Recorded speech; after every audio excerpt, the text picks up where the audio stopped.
તમને ભગવાન મહાદેવની કથા કહું નારદ. પર બ્રહ્માજી કહે છે, હે નારદ, આપના સમક્ષ ભગવાન મહાદેવની કથાનો પ્રારંભ કરું એ પહેલા ભગવાન મહાદેવની સ્તુતિ કરું. સ્વયં બ્રહ્માજી શિવ મહાપણ કથાનો પ્રારંભ કરતા ભગવાન શિવજીની સુંદર સ્તુતિ કહે છે. અને બ્રહ્મા સ્વયં કહે છે કે ભગવાન મહાદેવ, હું આપના કયા સ્વરૂપને પ્રણામ કરું, કયા સ્વરૂપની વંદના કરું? આપના તો અનંત રૂપ છે, અનંત સ્વરૂપ છે.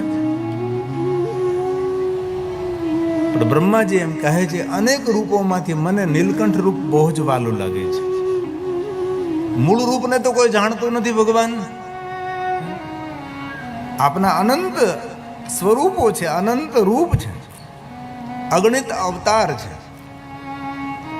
એમાંનો એક અવતાર મને બહુ જ વાલો છે, જે દેવતાઓની રક્ષા માટે તમે કાળકોટ નામનું વિષ પાન કર્યું હતું અને તમારો કંઠ જ્યારે કાળો બને છે, સકાલમાંશ કંઠે, એ નીલકંઠ રૂપ મને બહુ જ વાલો છે. અને ભગવાન મહાદેવના અગણિત નામો છે, એમાં નીલકંઠ નામ દેવતાઓ માટે બહુ પ્રણમ્ય છે, કારણ કે દેવતાઓની સૃષ્ટિની રક્ષા કરનારા ભગવાન મહાદેવ છે. આપણે કથાથી પરિચિત કે દેવોને દાનવોએ સમુદ્ર મંથન કર્યું ત્યારે કેટલી કેટલી મૂલ્યવાન વસ્તુ નીકળી, પણ એ સમયે સૌ દેવતાઓ, અસુરો, પણ જ્યારે હળહળ વિષ નીકળે છે ત્યારે તેમાંથી રક્ષા કરનારો તો ભગવાન મહાદેવ છે. ઘણીવાર એવો વિચાર આપણને આવે કે ભગવાન મહાદેવજી એટલા મહાન શા માટે? પણ જે કાર્યો દેવતાઓ નથી કર્યા એવા કાર્યો ભગવાન મહાદેવે કર્યો છે. ઘણીવાર એવું પણ થાય કે ભગવાન શિવજીની ચેતના બ્રહ્મા છે, શિવજીની ચેતના વિષ્ણુ છે, શિવજીની ચેતના ભગવાન મહાદેવ છે, ભગવાન શિવજી છે, રુદ્ર છે, શંકર ભગવાન છે. તો આપણે શંકર ભગવાનને જ કેમ શિવ માનીએ છીએ? એનું કારણ એ છે કે ભગવાન રુદ્રદેવમાં ભગવાન શિવજીનું સંપૂર્ણ તત્વ ઉતરેલું છે, જે સંપૂર્ણ બ્રહ્મામાં ને હરિમાં નથી.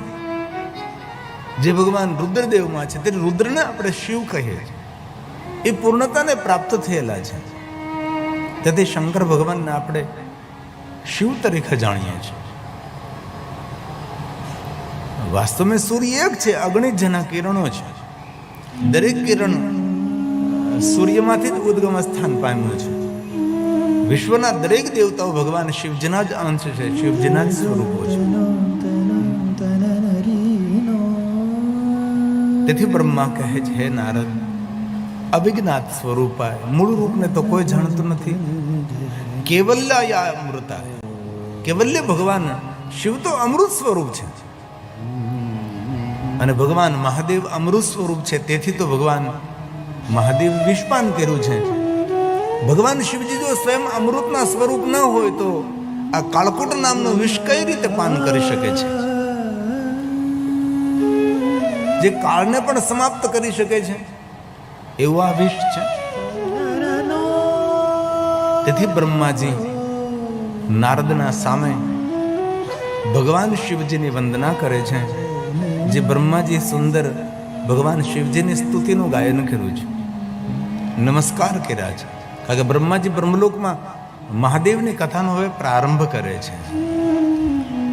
નમો સ્વનંત રૂપાય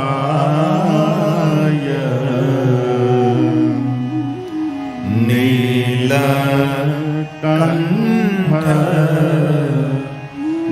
નમોસ્તુતે અવિજ્ઞાત સ્વરૂપાય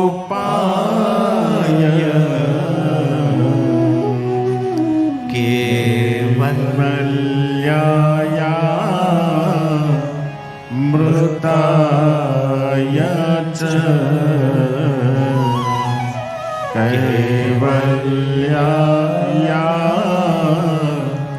મૃતાય ચ. ભગવાન તમે કેવલ્ય અમૃત સ્વરૂપ છો. તેથી તમે કાળકૂટ નામનું વિષ પી શક્યા છો. અનાદર કોણ સહન કરી શકે? જે માણસનું જીવન આદરથી ભરેલું છે. આપણો કોઈ અનાદર કરે ને આપણે તેનો અનાદર કરીએ તો એ માણસમાં ને આપણામાં કોઈ ફર્ક નથી. આપણી કોઈ નિંદા કરે ને આપણે એના માટે ગંદુ ગંદુ બોલવા લાગીએ તો તે વ્યક્તિને આપણામાં કંઈ બહુ લાંબો તફાવત નથી. પણ આપણે કોઈ લાખ નિંદા કરે તો પણ એના માટે આપણે સારું બોલતા રહીએ, એમાં આપણી સજ્જનતા છે.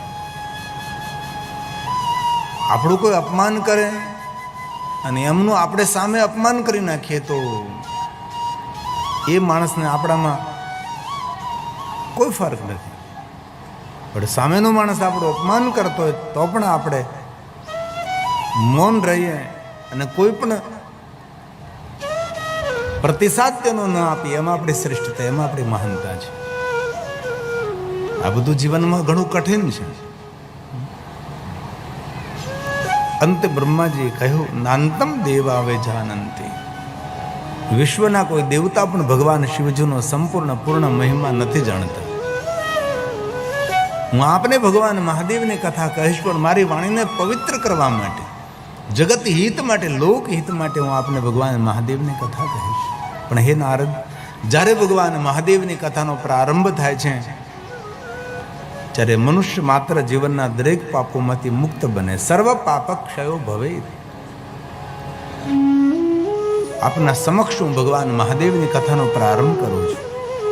પણ ભગવાન શિવજીની કથાનો પ્રારંભ કરતા શિવ તત્વમ નામ અયમ. આપણે બંને જણા ભગવાન મહાદેવને યાદ કરી અને ભગવાન મહાદેવની કથાનો પ્રારંભ કરીએ. પરંતુ હે નારદ, આપના સામે હું સ્વીકારું છું,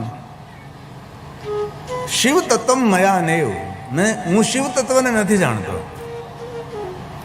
હવે ઘણી વાર એવો પ્રશ્ન થાય કે બ્રહ્માજી સ્વયં જો શિવ તત્વને ન જાણતા હોય તો આપણે આ કલયુગની આત્મા આપણે શિવ તત્વને કેવી રીતે જાણી શકીએ? અને બ્રહ્માએ આગળ એમ કહ્યું, વિષ્ણુ નાપી યથારથ. વિષ્ણુ ભાઈ પૂર્ણ સંપૂર્ણ શિવ તત્વને નથી જાણતા. તો જે તત્વને સ્વયં બ્રહ્માજી ન જાણે, જે તત્વને સ્વયં શ્રી હરિ વિષ્ણુજી ન જાણે, એને આપણે કેવી રીતે જાણી શકીએ? એ સંભવ જ નથી. પરંતુ બ્રહ્મા કહે છે, હે નારદ, આપના સમક્ષ હું કહેવાનો પ્રયાસ કરું છું. હે નારદ, આપની આંખો દ્વારા જે આપ જોઈ રહ્યા છો તે એક પણ વસ્તુનું અસ્તિત્વ નહીં હતું. નારદ, ઘનઘોર અંધકાર, અને હે નારદ, પ્રલય બાદ અંધકાર રહે છે. કે જે આપની આંખો દ્વારા તમે જોવો છો કે મહાપ્રલય બધું શાંત થઈ જાય છે. ન ચંદ્ર રહે, ન તારાઓ રહે, ન સૂર્ય રહે, ન પૃથ્વી રહે, ન સરિતા રહે, ન સમંદર રહે. જે આપણી આંખો દ્વારા આપણે જોઈએ છીએ, મહાપ્રલયમાં દરેક વસ્તુ સમાપ્ત થઈ જાય છે. ત્યારે ઘનઘોર અંધકાર રહે છે. ત્યારે નારદે બ્રહ્માજીને પૂછ્યું કે ઘનઘોર અંધકારમાં શું રહે? તો કે શું રહે, કોણ રહે એની મને ખબર નથી, પણ કોઈ તો રહે છે. જે તત્વને વેદ, પુરાણ, ઋષિ, મુનિ નેતિ નેતિ શબ્દોથી પુકારે છે. હે નારદ, ઈશ્વર શ્રેષ્ઠ કવિ છે. પોતાની લખાયેલી કવિતાનો ખુદ પોતે અભિનય કરે છે અને સુંદર સૃષ્ટિની રચના કરે છે. જો સમજે વહી પહેચાને, બાત કહી નહીં જાતી. આ તત્વને જે જાણે છે એ જ જાણી શકે છે, બીજાને જણાવી શકતો નથી. કથા તો ઓઠના પડદાઓને ખોલીને વાણીના દ્રશ્યો ભજવવાની વાત છે. ઈશ્વર તો અનુભૂતિનો વિષય છે. કોઈ એમ કહે કે મેં ભગવાનના દર્શન કર્યા છે, એના જેવો કોઈ મંદબુદ્ધિ માણસ નથી. ભગવાન અહેસાસ અને અનુભૂતિનો વિષય છે. એ આંખનો વિષય નથી, અંતઃકરણનો વિષય છે. કથા વાર્તાઓ સાંભળી અને હિમાલય પહાડને ઓળખવાનો પ્રયાસ કરીએ તો અનુમાન કરી શકીએ, પણ હિમાલય પહાડની અનુભૂતિ ન કરી શકીએ. હિમાલય પહાડની અનુભૂતિ કરવી હોય તો હિમાલય પહાડમાં જવું પડે, હિમાલય પહાડોની કંદરામાં ફરવું પડે, ત્યારે હિમાલયનો અનુભવ થાય. તેથી ભગવાનની કથાઓ સાંભળી ઈશ્વરની અનુભૂતિ કરવી અસંભવ છે. એ તો ઓઠના પડદાઓને ખોલીને વાણીના દ્રશ્યો ભજવવાની વાત છે. કથા સારમ પૂર્ણ નામ વિશેષ આખ્યાન મેં કથા. આખ્યાન છે કે કોઈ શબ્દ ચિત્ર આંખની સામે તરવરે તેને આખ્યાન કહેવાય. તેથી જે કાંઈ વિશ્વમાં જોઈ છે એ ભગવાન શિવનું એક સ્વરૂપ છે. ગુપ્ત જ્ઞાન ગતિ ન પહોંચે બાની की क्या गुंजाइश है. नेति नेति वेद पुकारे नेति की अजब निशानी है. नहीं मिलती है कोई बात वेदांत में. जो वेद पुराण में कहीं अस्तित्व हो तो તેને સમજી શકાય, ઓળખી શકાય, સમજાવી શકાય, પણ વેદ પુરાણથી પર તત્વ છે, તેને કોણ સમજી શકે, કોણ સમજાવી શકે? તેથી મહાપુરુષો એમ કહે કે આ તત્વને જે જાણે છે તે જ જાણી શકે છે, એ જણાવી ન શકે. તો કે કેમ? ગુંગા ગુડ કા સ્વાદ કહે કે આ સમજ સમજ મુસ્કુરાય. મૂંગો માણસ જો ગોળનું વર્ણન કરી શકે તો જેને ઈશ્વરની અનુભૂતિ થઈ છે એ વર્ણન કરી શકે. કારણ કે મૂંગા માણસને અનુભૂતિ થાય ગોળ બહુ ગળ્યો લાગે છે, પણ બીજાને એ સમજાવી ન શકે, કારણ કે તેની પાસે વાચા નથી. તો ઈશ્વરની જેને જેને ઝાંખી, તે ઈશ્વરની જેને ઓળખાણ થઈ છે તેનું વર્ણન ન કરી શકે. જો સમજે વહ પહેચાન. તેથી ઈશ્વર વક્તવ્યોનો વિષય નથી.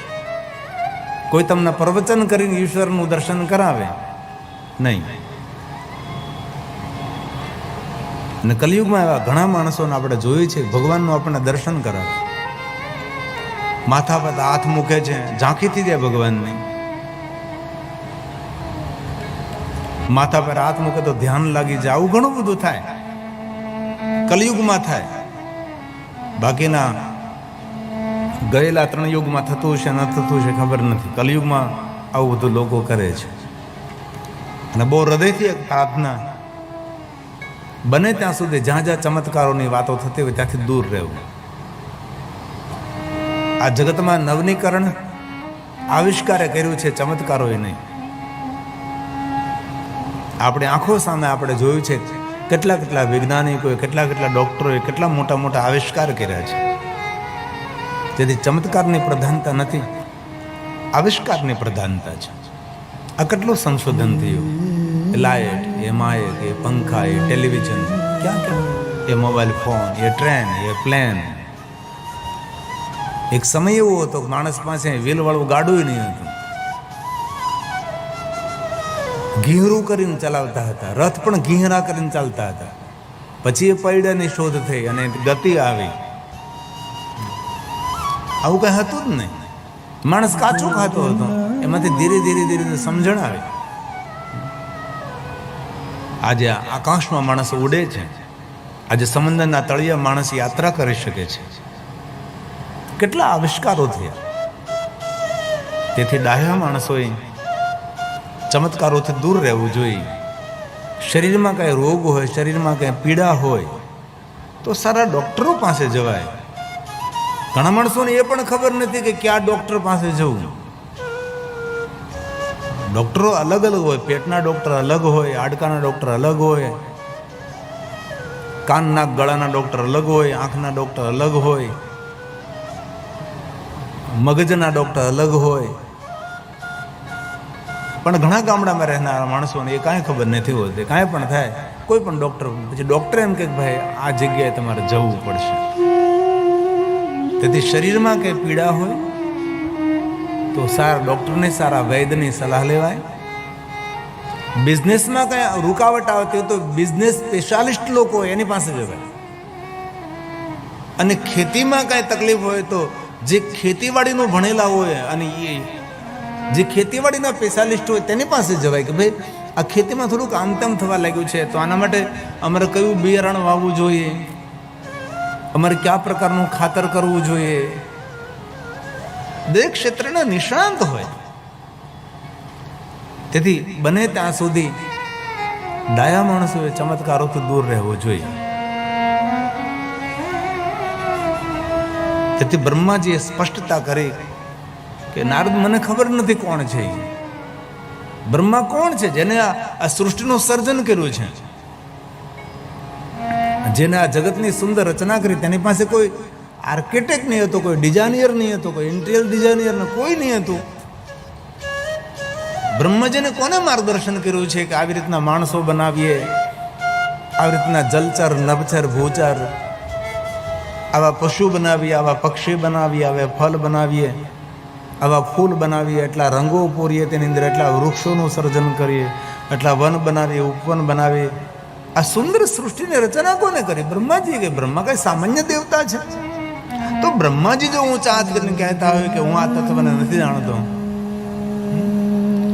તો આને કલયુગમાં રહેનારો માણસ એમ કહે હું શિવ તત્વને જાણું છું, તો બ્રહ્માજી કરતા આપણે કઈ રીતે મહાન બની શકીએ? બ્રહ્માજીએ બ્રાહ્મણને, ક્ષત્રિયને, વૈશ્યને અને દરેક જાતિને આ સૃષ્ટિના સર્જન કરતા બ્રહ્મા છે. મુખમાં છે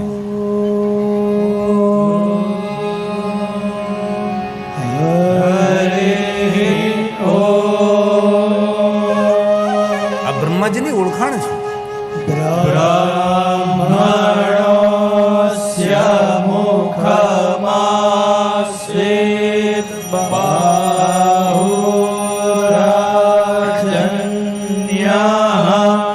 ત્રેતાઃ ઉરુતરસ્ય જદ્વૈષ્યઃ પદભ્યાગુશૂદ્રો અજાયત.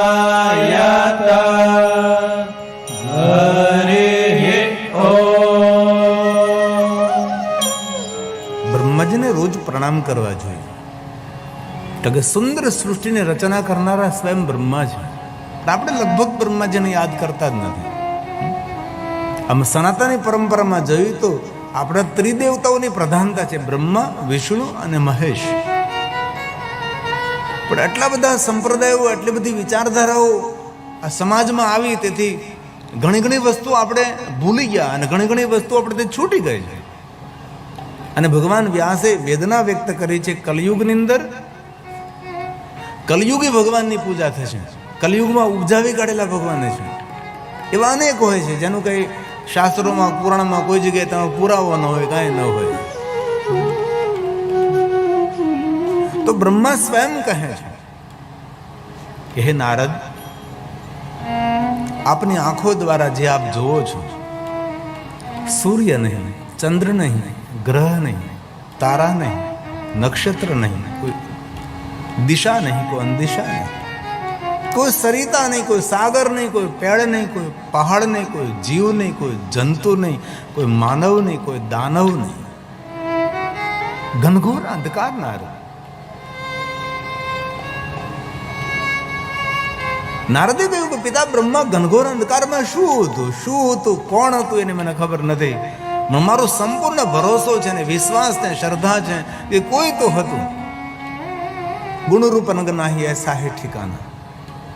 જેનું કોઈ રૂપ નથી, રંગ નથી, આકાર નથી, જેનું કોઈ નામ નથી. નિરાકાર મૌકાર મુલ્લમ તુર્યમ ગિરા જ્ઞાન ગોતિત મિશમ ગિરીશમ કરાલમ મહાકાલ કાલમ કૃપાલમ ગુણાગાર સંસાર પાર. અહમ નિર્વિકલ્પો નિરાકાર રૂપો. કોઈ તો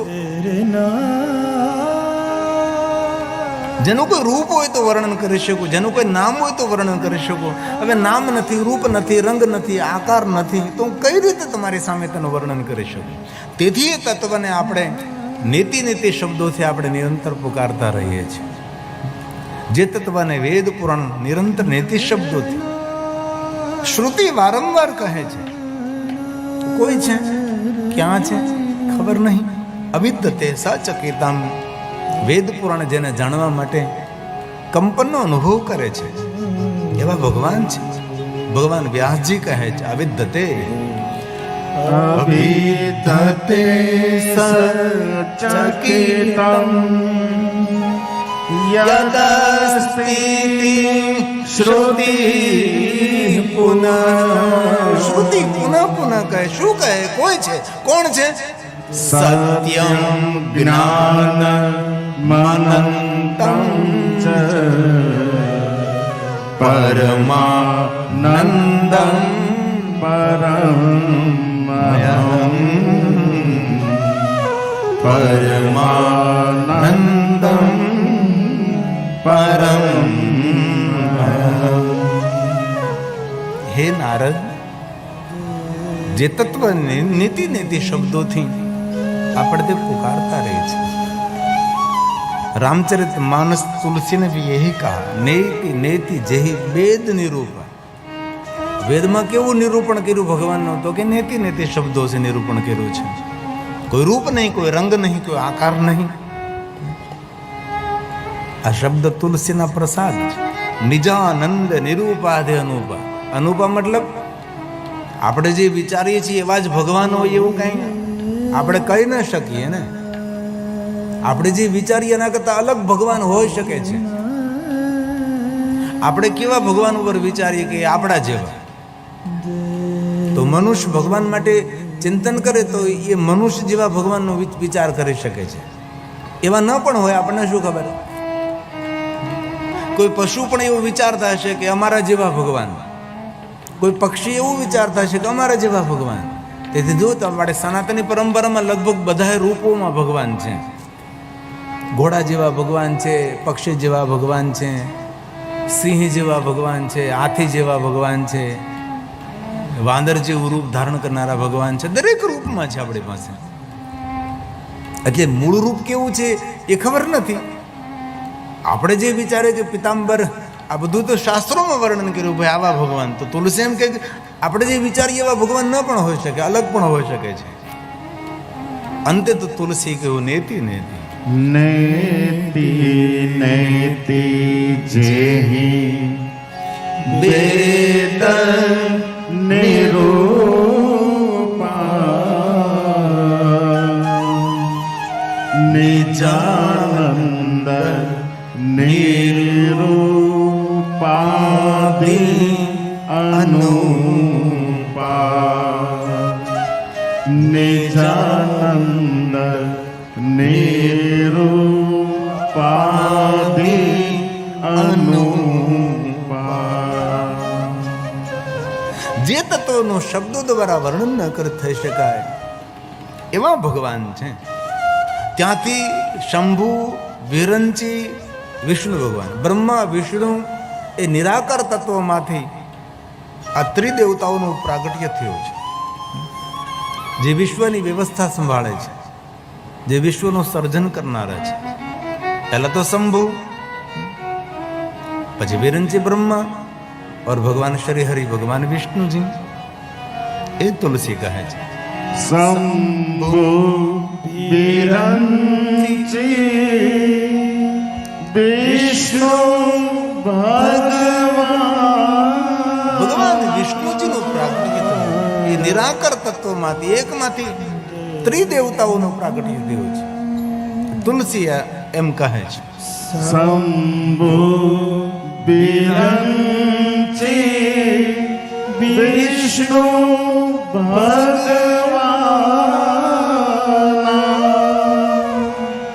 ઉપજહિ જાસુ અંસતે નાના. ઉપજહિ જાસુ અંસતે નાના એટલે મહાન. શ્રેષ્ઠ શ્રેષ્ઠ દેવતાઓ ભગવાન નિરાકાર શિવમાંથી પ્રગટ થયેલા છે. તેથી આપણા શાસ્ત્રો મૂળ તત્વને નીતિ નીતિ શબ્દોથી પોકારે છે. આપણે પણ ગુજરાતી લોકો ભગવાન શિવજીની સ્તુતિમાં આ શબ્દો વારંવાર ગાય છે અને કીર્તનમાં, ભજનમાં, સત્સંગમાં દરેક જગ્યાએ પંક્તિ ગવાતી હોય છે અને લોક પ્રસિદ્ધ પંક્તિ છે, લોકમુખે નિરંતર ગવાય છે અને આપને સૌને કંઠસ્થ પણ છે. આ જ વાતને આપણે આપણી સ્તુતિમાં લગભગ રોજ ગાતા હોય છે. નૈતિ નૈતિ જા વેદ કહે છે. કેટલી સુંદર વાત છે. એવું નથી કહ્યું કે નેતિ નેતિ વેદ જ્યાં કહે ત્યાં મારે જવું, કે વૈકુંઠમાં જવું, બ્રહ્મા શિવલોકમાં, ઇન્દ્રલોકમાં, સ્વર્ગલોકમાં નહીં. મારે ક્યાં જવું છે? તો કે વેદ અને પુરાણ જ્યાં નેતિ નેતિ શબ્દો પુકારે છે ત્યાં મારે જવું છે. કેટલી સુંદર વિચારધારા છે. આ શંકરદાન ગઢવી, શંકરદાન બાપુ ચારણ થયા અને એમને આ સુંદર શિવજીની સ્તુતિ લખી છે. અમૃતત્વને પ્રાપ્ત થઈ. બધું લખાય એ બધું અમરત્વને પ્રાપ્ત ન થાય, પણ કોઈ કોઈ લખાયેલી વસ્તુ અમરત્વને પ્રાપ્ત થાય છે, લોકમુખે ગવાતો રહે છે. તેથી આ શંકરદાન બાપુનો પ્રસાદ છે જે ઘર ઘરમાં શિવ સ્તુતિ ગવાય છે. નૈતિ નૈતિ જા વેદ કહે છે. મારું ચિતરું ત્યાં જવા ચાહે છે. નૈતિ નૈતિ જા વેદ કહે છે. મારું ચિતરું ત્યાં જવા ચાહે છે. સારા જગમાં છે તું વસુ તારામાં હું ક્યાંથી આપો. દયા કરે શિવ દર્શન આપો. શંભુ શરણે પડી માગું ઘડી રે ઘડી કષ્ટ કાપો. દયા કરે શિવ દર્શન આપો.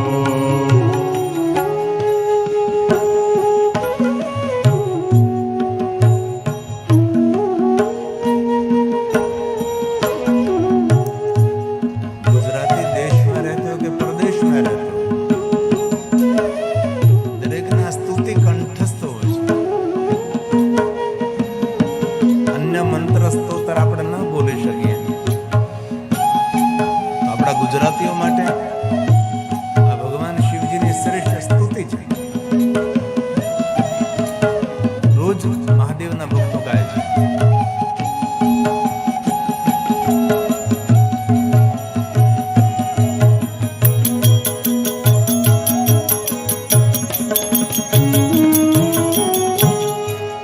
તમે ભક્તોના દુઃખ હરનારા. હે મહાદેવ, હે મહાદેવ. શુભ સહુનું સદા કરનારા. બોલીએ साथ में, आप सभी गाइए. તમે ભક્તોના દુઃખ હરનારા.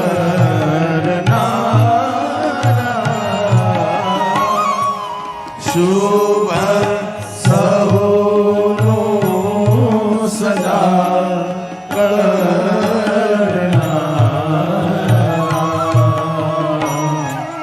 હું તો મંદ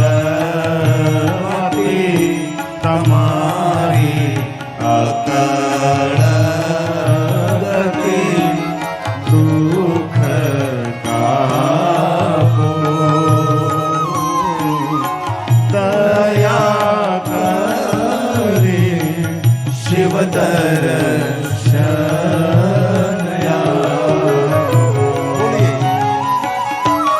શંભો શરણે પડી માગુ ઘડી રે ઘડી કષ્ટ કાપો દયા કરી શિવ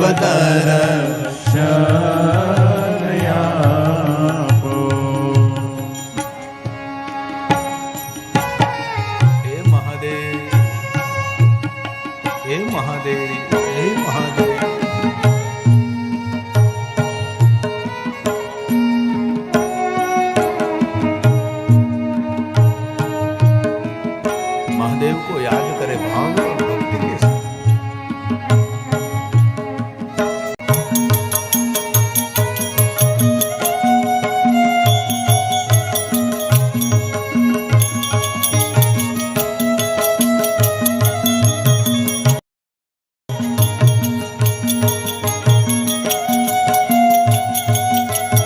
हे महादेव, हे महादेव।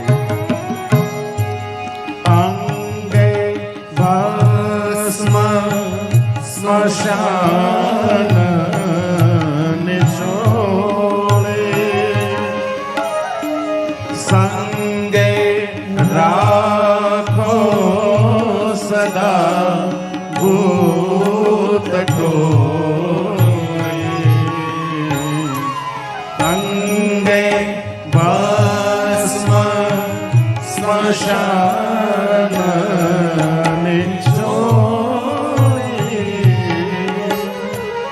સંગે રાખો સદા ભૂત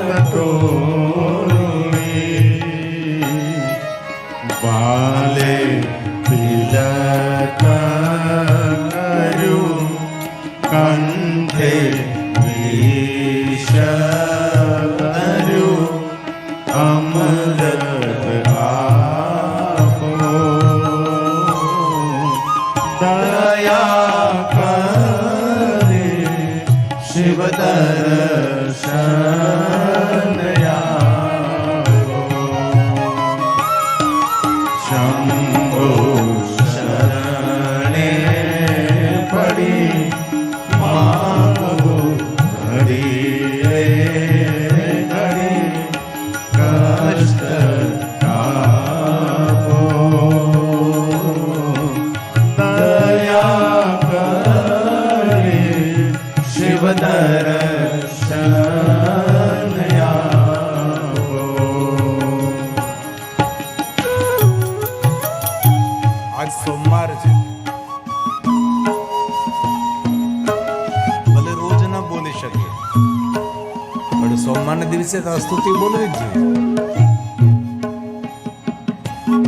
કથા સાંભળ્યા પછી નિર્ણય લઈએ આપણે કે ભાઈ ચલો રોજ અમે આ સ્તુતિ નહીં બોલી શકીએ, વાંધો નથી, પણ દર સોમવાર શિવાલયને જઈ અથવા ઘરે આ ભગવાન મહાદેવને અરજ છે, ભગવાન શિવને પ્રાર્થના છે, અમારા જીવનના દરેક દુઃખોને દૂર કરો ભગવાન, અમારું મંગલ કરો, અમારા કષ્ટને હરો, અમારા દુઃખને હરો. ભગવાન શિવજીને અરજ કરવામાં આવે છે, સાથ में भाव से હું તો એકલ પંથી પ્રવાસી છતાં આત્મ કેમ ઉદાસી મહાદેવ હું તો એકલ પંથી પ્રવાસી છતાં આત્મ કેમ ઉદાસી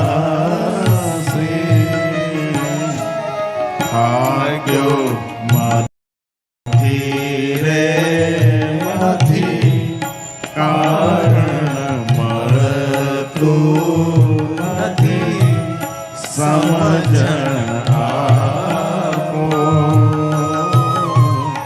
દયા કરી શિવ દર્શન આપો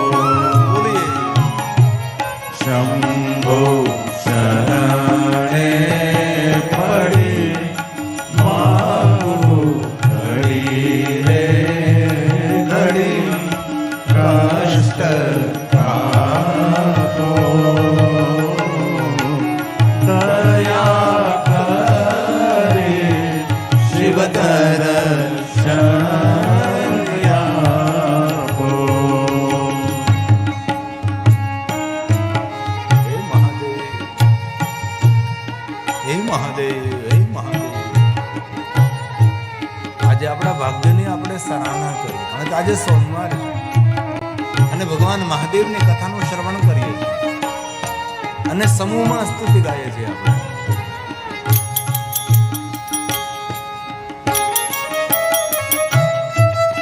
મહાદેવ, મહાદેવ, મહાદેવ, મહાદેવ, હે મહાદેવ.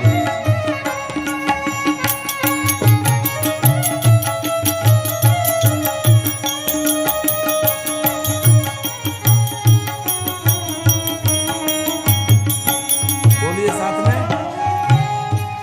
આપો દ્રષ્ટિમાં તેજ અનોખું